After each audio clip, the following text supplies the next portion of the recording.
A conferência de hoje versará sobre ética e moral. Inicialmente, cumpre estabelecerem-se diferenças entre os vocábulos ética e moral, os quais são empregados e entendidos frequentemente um pelo outro. Para melhor compreendê-los, recomenda-se principiar pelo segundo, isto é, pela moral. A moral ostenta a característica ontológica, pois é objeto da ética, é um dos aspectos do comportamento humano. Daí falar-se de moral religiosa, política, econômica ou jurídica. O étimo da palavra moral deita raízes no vocábulo romano mos mores, com o significado de costumes, indicando que a prática reiterada de determinadas condutas precedeu a cristalização de um conjunto de normas que passaram a ser observadas espontânea e consensualmente pelo grupo social. A ética, por seu turno, é a ciência que estuda o comportamento moral dos homens em sociedade. Ressalta o seu caráter epistemológico. Tem objeto, tem lei e método próprios. Ética provém do grego ethos, de morada, lugar onde se habita, mas também de modo de ser ou caráter. A repetição dos bons hábitos faz a pessoa virtuosa, e ethos é uma espécie de segunda natureza, impregnada no íntimo dos seres humanos por meio da reiteração das boas condutas. Como ciência que é, a ética extrai dos fatos morais os princípios gerais. A ética é o aspecto mais teórico reflexivo sobre os fundamentos, ao passo que a moral é o traço mais pragmático da conduta humana. A ética é ciência normativa, ao lado do direito e da religião. Embora não crie normas, descobre-as, identifica-as a partir dos fatos sociais. Quem produz os fatos sociais e, logo, as normas, é a sociedade. Invocando um dos elementos da teoria tridimensional do direito, o valor, ao lado do fato e da norma, Miguel Reale identifica neste, o valor, o alicerce das normas éticas. Há, portanto, correspondência entre dever e valioso. Há inquietante indagação existencial sobre o que deve o ser humano fazer, há de preceder outra indagação, qual seja, o que é valioso na vida. Immanuel Kant contribuiu substancialmente para o aprimoramento dos estudos sobre a ética. Para valorizar a atitude interior da pessoa, a pureza das intenções, desenvolveu o filósofo alemão o conceito de boa vontade, como a única expressão no mundo dos fatos que não é boa com restrições. A boa vontade está nas obras, não só de acordo com o dever, mas também por dever. A realização das obras com boa vontade passa por dois juízos do agente. Primeiro, o da averiguação da conformidade da ação ao dever pré-existente. E, no segundo, o da adesão espontânea do agente ao dever. Isto é, agiu conforme o dever e por dever. É de Kant, igualmente, a distinção entre sein e dever ser, sollen. Os fenômenos humanos derivam de e se subordinam a princípios. As leis objetivas subordinam a vontade por meio da constrição, a qual se impõe à razão humana por meio de um dever, de um imperativo, que pode ser hipotético ou categórico. O imperativo categórico determina uma conduta por si e em si mesma, como fim, por exemplo, o dever se amar ao próximo. E o imperativo hipotético apenas como meio, por exemplo, o trabalho é um meio de subsistência. O imperativo categórico foi imortalizado no célebre axioma kantiano: age só segundo uma máxima tal que possas querer, ao mesmo tempo que se torne lei universal. Agir, portanto, somente por vontade própria, livre, consciente e informada, e não por vontade alheia. Comportamento valioso, eticamente, é o que incorpora valor universal, validade objetiva. Não há na ética, portanto, espaços para relativismos. Para equacionar a dúvida sobre a existência real dos imperativos categóricos, Kant elegeu um valor absoluto como fundamento objetivo: a pessoa humana. Os objetos dos desejos humanos são simples meios com valor apenas relativo. As coisas têm preço, somente as pessoas têm identidade. Disse Kant: o imperativo prático será, pois, como segue: age de tal modo que uses a humanidade tanto em tua pessoa como na pessoa de qualquer outro, sempre como um fim ao mesmo tempo e nunca somente como um meio. No reino dos fins, tudo tem ou um preço ou uma dignidade. Quando uma coisa tem um preço, pode-se pôr, em vez dela, qualquer outra como equivalente. Mas quando uma coisa está acima de todo o preço e, portanto, não permite equivalente, então ela tem dignidade. Ética, religião e direito são ciências normativas, impõem normas de conduta. As duas primeiras são autônomas. O direito é heterônomo. O direito é heterônomo porque é dotado de coerção e também obrigatoriedade, além de coação, ou seja, ameaça de sanção, características externas, institucionais, vale dizer, a instituição, Estado, Poder Judiciário, é legitimado a reprimir e punir as condutas antijurídicas. A moral é autônoma, no sentido de que confere espaço de livre-arbítrio ao ser humano. As normas morais não são dotadas de sanção externa, não pelo menos no plano institucional, isto é, o Estado, por meio do Poder Judiciário, não reprime e não pune a conduta puramente imoral. A eficácia das normas morais pressupõe a sua autoimposição pelo indivíduo, de maneira consciente e absolutamente espontânea. A sanção propriamente dita pela transgressão às normas morais ocorre no plano interno, no foro íntimo, no âmbito da consciência do transgressor. Eventual reprovação pelo grupo, pela sociedade, nos casos em que estes vêm a tomar conhecimento da transgressão, não é considerada sanção em sentido técnico, porquanto desprovida de coerção e de sanção. No concernente à questão sobre qual sistema normativo precede ou sucede ao outro, é truísmo a precedência da moral ao direito. É correto dizer-se, portanto, que a regra da moral é direito em germinação. Pode ocorrer, igualmente, de certa regra moral resultar do arrefecimento da eficácia de regra jurídica pela desuetudo. Trata-se de direito em extinção, no caso. O direito é estágio aprimorado da moral. O direito antecedeu, no entanto, ao Estado. Tendo o Estado se constituído a partir do direito e sendo o direito espécie de alter ego da moral, não é aceitável ideia de Estado aético ou amoral. Mesmo os Estados autoritários pretendem reconhecimento de serem Estados éticos e cometem, muitas vezes, as maiores atrocidades e crimes contra a humanidade, sob a justificativa torpe da segurança nacional e até mesmo em nome de Deus, ou melhor, de algum Deus. Exemplifico com o Estado Islâmico, Islamic State of Iraq and Syria, que autoriza, entre outras barbáries, o genocídio, o estupro, o saque, a expulsão de populações inteiras.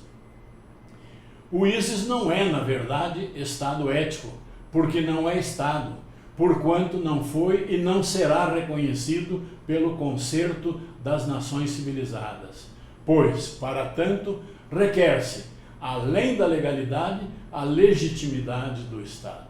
Cabe neste contexto, breve parênteses. Alguém pronunciou algum dia ou escreveu a expressão mínimo ético, e logo espíritos desavisados, e não só estes, senão mentes esclarecidas também, se apropriaram do novo bordão e passaram a consumi-lo vorazmente e a difundi-lo com sofreguidão, como só ia acontecer com as expressões da moda, não se importando com as nefastas consequências advindas. Ora, não há na ética espaço para relativismos, para médio e muito menos para mínimo. É preferível acompanhar Miguel Reale, que trouxe luz e permitiu que se fizesse escuro e vergastou. O direito não poderá ser jamais a sobra do naufrágio dos valores morais, ainda que seja para garantir à sociedade uma desoladora sobrevivência. Mínimo ético só haveria se todos infringissem as regras jurídicas e só um homem restasse em condições de aplicar a sanção. Mas acontece que, ao ser aplicada a sanção, ressurgiria em toda a intensidade a força dos valores éticos, o que demonstra a solidariedade da vida espiritual. O estudante de direito e a ética. Vivemos na era da informação e é por todos consabido que a sociedade hedonista, do consumo como razão única e ideal de vida, do culto ao corpo, do acesso fácil a psicotrópicos e da sublimação do ter em detrimento ao ser, entre tantos desvalores e mazelas, não são obra de ficção. Ao contrário, são realidade concreta e cruel. Pior que isso, são senhores que não abrem mão dos seus escravos e de quem ousa tentar romper os grilhões é cobrado, muitas vezes, altíssimo preço. Integram a sociedade contemporânea, vivendo em nosso meio, ao nosso lado, livres e não importunados. Os empresários do ensino superior, das faculdades que isentam os candidatos do torturante vestibular, vestibular agendado, basta não tirar nota zero em todas as disciplinas, proliferam os famigerados cursos à distância.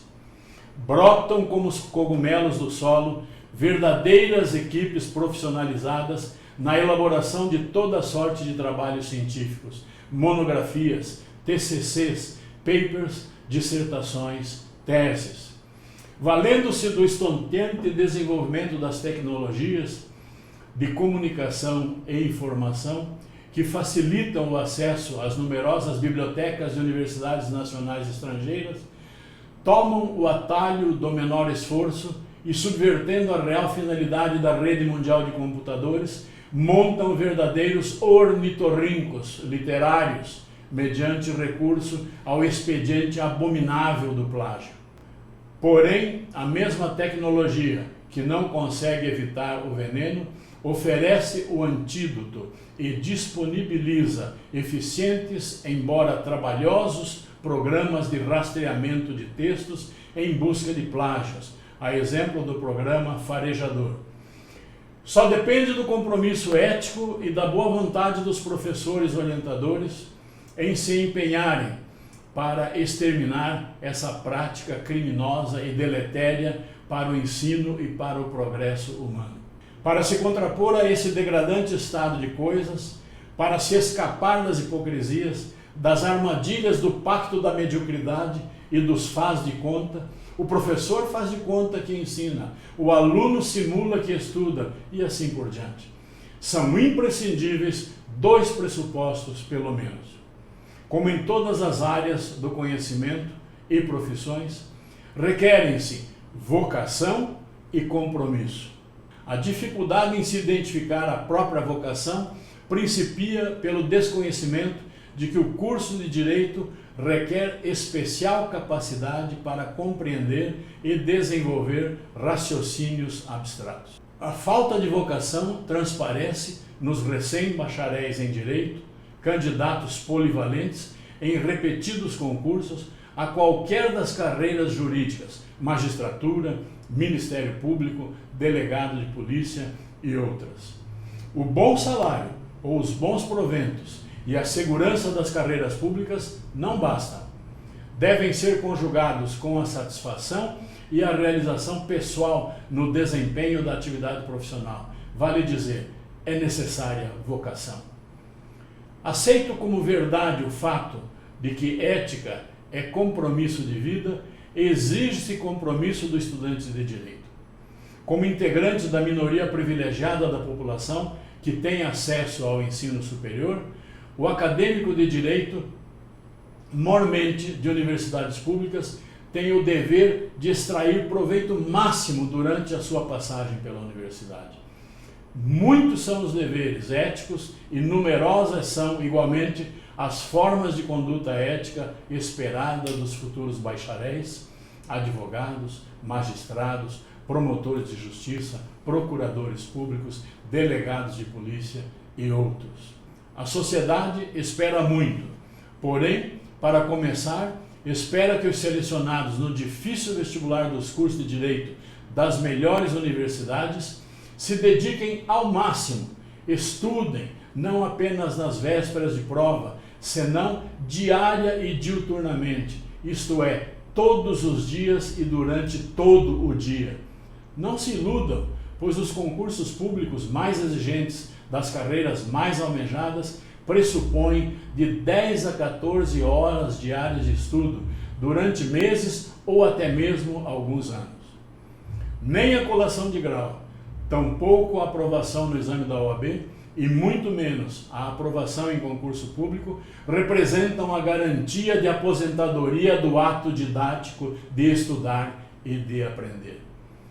A entrada em vigor recentemente do novo Código de Processo Civil tem obrigado advogados, juízes, desembargadores, ministros, promotores de justiça, procuradores de justiça a reciclarem seus conhecimentos e se inteirarem não apenas das mudanças, mas sim do novo sistema processual civil.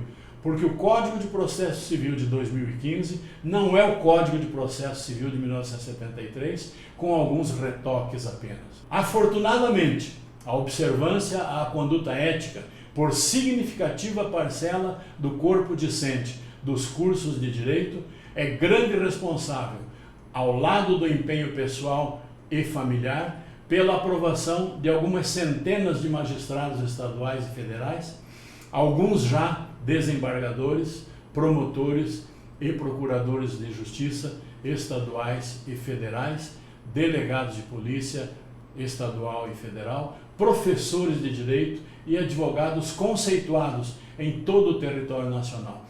Todos ilibados profissionais que honram os órgãos a que servem e orgulham os cursos de direito das universidades sérias. O professor de direito e a ética. O professor em geral e também o professor universitário de direito é um injustiçado crônico.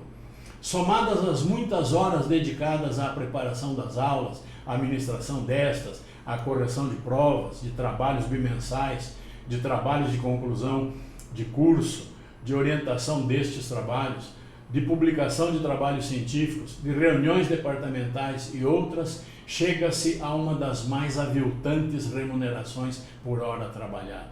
Não é sem sacrifício hercúleo que alguns denodados e vocacionados mestres verdadeiramente se animam a cursar pós-graduação, aqui ou em outros centros, investindo grandes somas das suas parcas economias em busca de conhecimentos mais especializados a serem transmitidos aos seus muitos alunos. O professor é o elo mais próximo do aluno na estrutura do ensino. Ele é o paradigma a ser seguido, tanto em conhecimento quanto profissionalmente, como cidadão e, sobretudo, como ser humano ético. O professor acredita na ética e deve viver eticamente por coerência. A sociedade espera, e o aluno principalmente, deve esperar do professor que, malgrado a remuneração injusta e as condições insatisfatórias de trabalho, Prepare para cada encontro a melhor aula ao seu alcance. Que não falte às aulas, sem motivo relevantíssimo. Que ministre a aula inteira, do primeiro ao último minuto. Que trate os alunos com o mesmo respeito, pelo menos com que o trata. Que seja justo nas avaliações, não prejudicando estes, mas, acima de tudo, não aprovando imerecidamente em sinal de respeito aos alunos aplicados e à sociedade, que custeia o ensino público gratuito e de qualidade e tem direito a profissionais egressos desses cursos com a melhor formação imaginável, técnica e eticamente. O advogado e a ética. A vinculação entre a ética e o direito revela-se no fato de que, a exemplo da magistratura e do Ministério Público, com sua lei orgânica respectiva, a conduta do advogado é regida pelo Código de Ética da OAB, com fundamento nos artigos 33 e 54, inciso 5º, de 1º de março de 1995, de conhecimento dos advogados, bacharéis e acadêmicos dos últimos semestres ou anos do curso. A percepção que o leigo tem do exercício da profissão de advogado é distorcida, mais das vezes, pelo sensacionalismo de parte da mídia que, mesmo involuntariamente, iguala o advogado ao criminoso hediondo, seu cliente, provocando frases indignadas, como, por exemplo, como pode alguém defender um latrocida, um sequestrador, um estuprador, um terrorista? Por não ser ele próprio um criminoso semelhante, mas no mínimo não tem ética, não tem coração, não é um ser humano, pensa o leigo. Mal sabe o leigo que todo cidadão tem a seu favor a presunção de inocência, tem direito ao devido processo legal e a produzir a mais ampla prova, tem direito, em última análise, a ser defendido por um advogado. Não se está usando como paradigma aqui, obviamente, o bandido advogado, que foi recrutado dos contingentes numerosos do crime organizado e patrocinado para ingressar nas várias carreiras jurídicas e da segurança pública. Serão, então, bandidos agentes penitenciários, bandidos delegados, bandidos promotores e bandidos juízes. Não há como se negar que, mesmo que não se trate de bandido advogado, deslizes ocorrem e os conselhos de ética da OAB têm se empenhado em processar, julgar e aplicar as sanções cabíveis, tendo sido aplicada inclusive a pena mais grave, que é a cassação da licença e a exclusão do profissional faltoso dos quadros da OAB. Talvez os dados estatísticos possam impressionar se medidos em números absolutos. Em números relativos, porém, se considerar o total de mais de 1.370.000 advogados inscritos na OAB em todo o território nacional, possa-se chegar à constatação de que o advogado não é menos ético que as demais profissões. É nítida a linha divisória entre o exercício ético da profissão de defensor, da observância aos princípios, do devido processo legal, do direito às provas lícitas, de um lado, e a chicana, a falcatrua, a corrupção de testemunhas e a falsificação de documentos, de outro lado. O advogado conhece a linha divisória da ética e declarou que a conhece quando pronunciou o juramento na colação de grau e depois na prestação de compromisso perante a OAB. A sociedade e os clientes, notadamente, esperam do advogado que jamais ultrapasse essa linha e se faça e continue digno da confiança nele depositada. Permitam-me finalizar este tópico invocando o mais emblemático dos 10 mandamentos do advogado, inspirados pelo advogado franco-uruguaio Eduardo Couture. Lute sempre pelo direito, mas se um dia encontrares o direito em conflito com a justiça, é esta que deves defender. O promotor de justiça e a ética.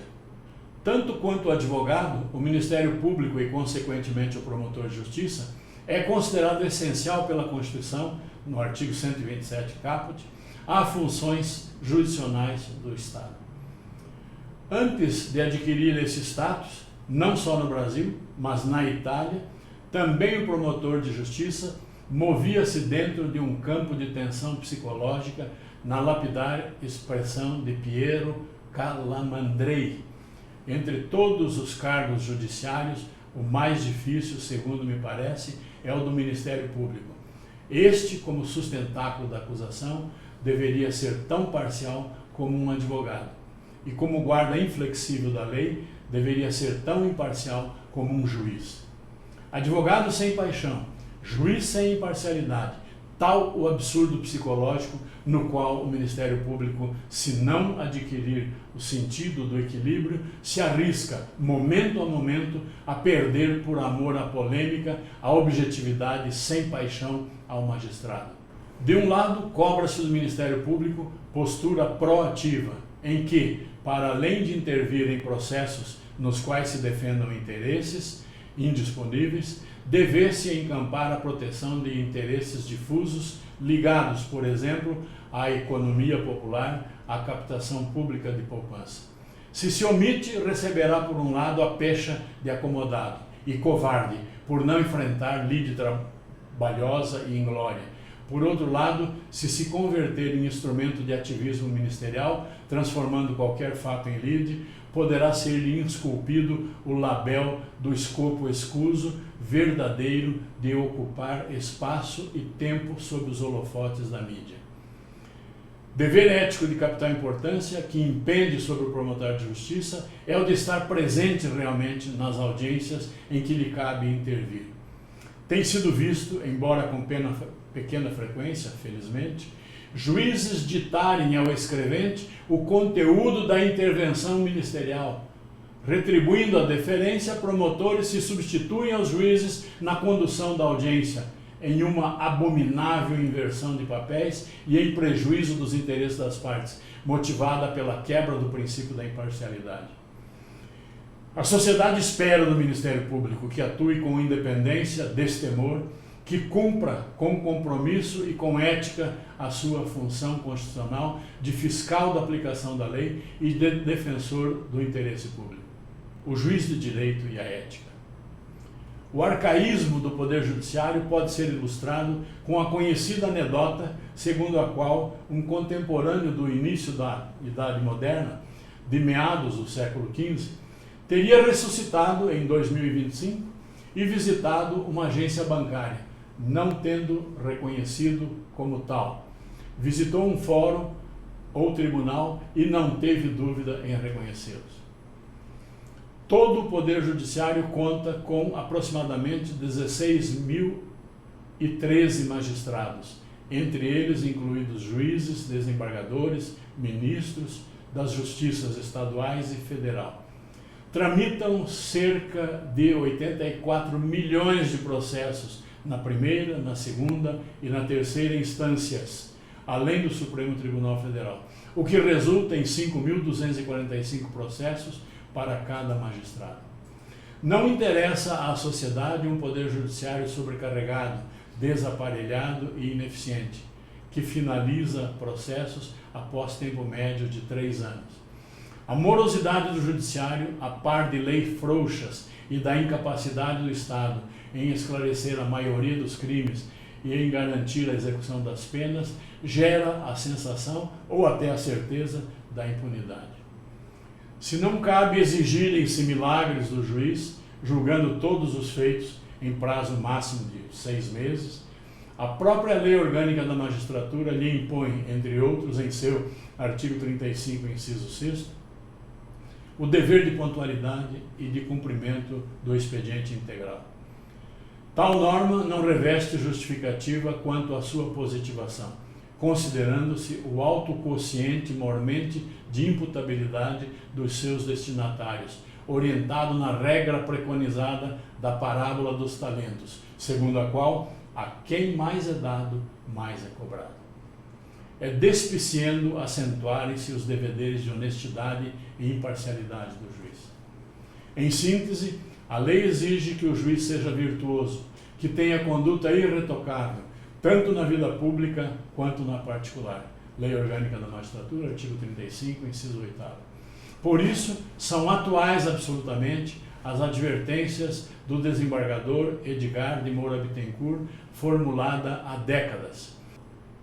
A magistratura precisa seduzir os jovens física, moral e mentalmente sadios, mas necessita também, e sobretudo, orientá-los e conhecê-los previamente, a fim de que não seja conquistada por simples carreiristas e neuróticos que na função venham compensar com complexo de superioridade a inferioridade de sua compleição ínfima.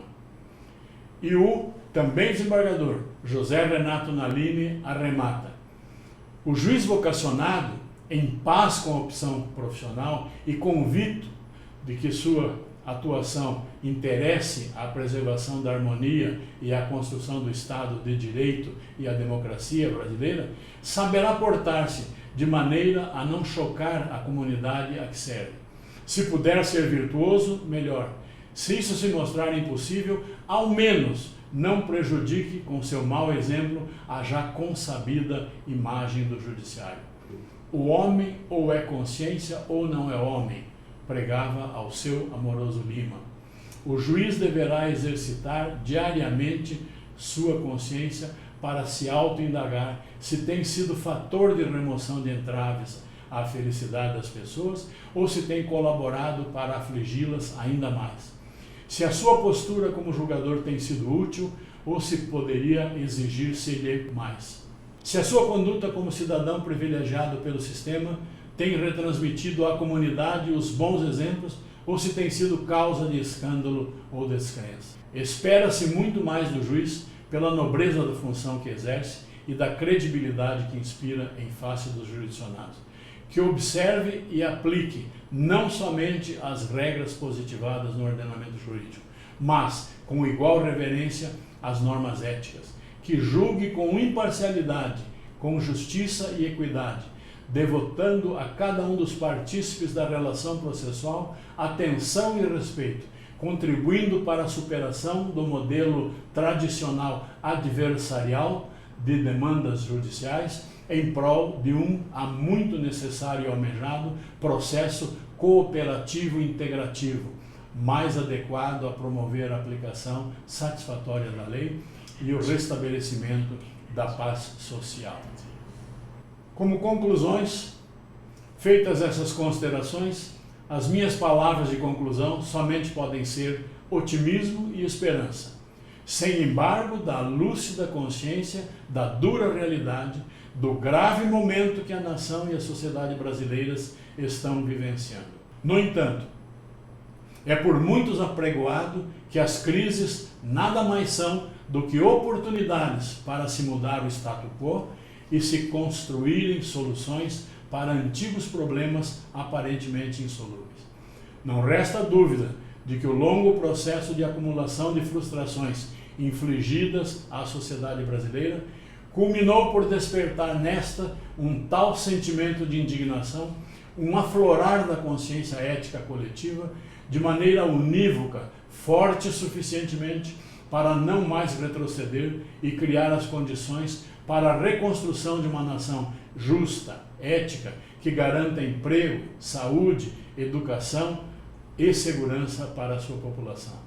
A sociedade brasileira já demonstrou e continua demonstrando seu profundo comprometimento com a ética, repudiando as condutas antiéticas de segmentos amplos, lamentavelmente, das classes política e empresarial. Estas reações sociais evidenciam o quão equivocadas são expressões como ética em frangalhos, falência da ética, ética na UTI. Nada mais equivocado e inoportuno. A ética existe, vigorosa, desde as civilizações antigas, dos códigos de Ur-Nammu, de Manu, de Hammurabi e do Pentateuco. Se algum progresso pode ser creditado à humanidade, para ele concorreu a ética, certamente, ao lado de outros sistemas normativos de controle social, como o direito e a religião. A ética não é autoimune, até porque pressupõe o livre-arbítrio, a decisão individual de não se a observar. Se o indivíduo não observa as regras éticas, não significa que a ética perde validade ou deixa de existir. Criar, empregar e difundir semelhantes expressões conduz, infelizmente, apenas a uma falsa percepção da parte dos mais vulneráveis moralmente, de uma suposta mudança geral dos padrões éticos, de modo a justificar a resignação da sociedade brasileira a padrões mínimos de conduta ética, como se os brasileiros fossem parte de uma nação inferior, cidadãos detentores de meia dignidade ou de dignidade humana mínima. Quem tem sonhos pequenos realiza objetivos pequenos. Quem se orienta e almeja o relativo, a metade, jamais atingirá o todo, o completo. Não se está com isso pretendendo acender em cada aluno o sonho de chegar a presidente do STF, a Procuradoria-Geral de Justiça ou o advogado titular de escritório com centenas de advogados. Isto será irreal para quase todos. Todavia, em termos realistas, é factível perfeitamente tornar-se juiz, um bom juiz, um bom promotor de justiça, bons procuradores, bons delegados de polícia, bons professores de direito ou advogados, e prover o sustento próprio e da família com ética e dignidade. Para tanto, será imprescindível sonhar proporcionalmente a essa grandeza factível. Busca-se e deve-se buscar sempre a perfeição. Porém, é suficiente acreditar-se e professar-se o lema de que uma vida só se justifica se o compromisso de se tornar cada dia um pouco menos perfeito. Reaviva-se aqui a reivindicação de maior atenção urgente das autoridades educacionais ao estudo da ética, introduzindo ou reforçando disciplinas nos currículos escolares do segundo grau, do ensino médio, em todos os cursos superiores, nos cursos de formação de policiais, nas escolas superiores de advocacia, na OAB, nos cursos de formação de juízes e promotores de justiça. Em uma perspectiva de médio prazo, que se institua uma escola superior de administração pública, a exemplo da França, destinada aos candidatos a cargos eletivos ou mediante concurso público e dos poderes executivos e legislativos, com forte peso das disciplinas da ética. Ética é assunto importante suficientemente para ser discutido no dia a dia, desde os seus conceitos mais rudimentares na família e na escola fundamental, até os seus princípios mais específicos no mundo político, na administração pública, no mundo corporativo e das profissões liberais.